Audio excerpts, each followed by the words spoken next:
You know guys, habang nagpapahinga ako, binubulungan ako ni Lucas. Yeah. Let's go to the playground. Yeah. Hey guys, you want to go to the playground? Yes. Let's go! Yeah.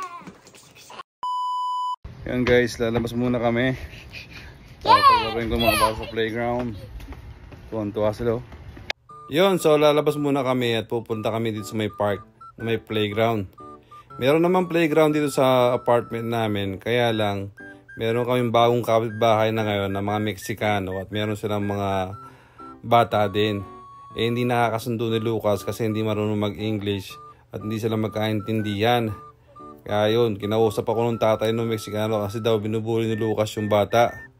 Eh naiinis lang talaga si Lucas sa kanya kasi makulit din yung bata. Pati yung tatay hindi rin nga marunong mag-English kaya gumamit siya ng cellphone para mag-Google Translate. Ang sabi ko na lang sa tatay pasensya na. Para hindi na rin mahaba ang usapan, hindi din kami kasi magkaintindihan. Kaya sabi ko kay Mike at saka kay Lucas, iwasan na lang muna yung mga batang yon. Kaya kaninang binubulungan ako ni Lucas, naglalambing siya, gusto niya daw maglaro sa labas. Kaya dinala ko na lang muna dito sa park na malapit sa amin. Para makapag-shooting na rin ako at makapag-exercise, matagal na ako walang exercise. Alas 4 pa lang ng hapon pero trick na trick pa rin yung araw. Mahaba kasi ang araw ngayon. Halos sumulubog na ang araw alas 9 na ng gabi. Kaya wala pang ganong tao sa park. At mamaya pa sila maglalabasan yan. Magandang samantalay na ng pagkakataon na ito na mainit ng panahon. Pag taglamig na naman, timbahan na naman. Langya. Konting shooting lang Hihingan lang agad ako. Parang exercise. Mas mahaba ang panahon dito na taglamig kaysa tag-init. Kaya pagka summer na, gusto ko pinapalabas ko yung mga bata pinaglalaro ko sa labas. Kapag nag-snow na kasi, yung playground na to, puro snow yan. At halos hindi na makalabas sa sobrang lamig kasi ng panahon.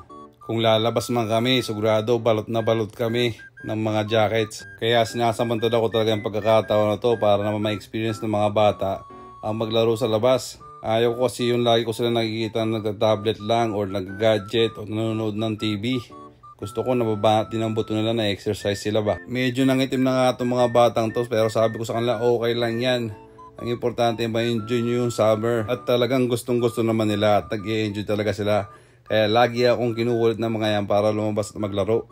Kaya habang naglalaro sila sa playground, ako naman tamang shooting ako dito. Di nyo na may tatanong, dati ako naglalaro ng basketball. At sumasali kami sa mga liga. Kaya lang, lagi akong bangko. Hindi ako pinapasok. Hindi naman ako ganun kagalingan kasi. Tamang burongbong lang ako dyan. Tamang shooting ba? Ko, step back. Burongbong. Yun yung napansin ko medyo naiinita na sila. At napagod na rin ako sa kakashooting ko. Let's go guys. It's too hot.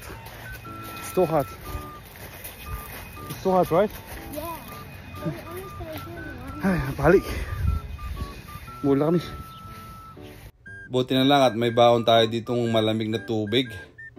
At meron kami maiinom ng mga bata. Kung mapapansin nyo pala, hindi namin kasama si Commander. Naka-duty kasi yon.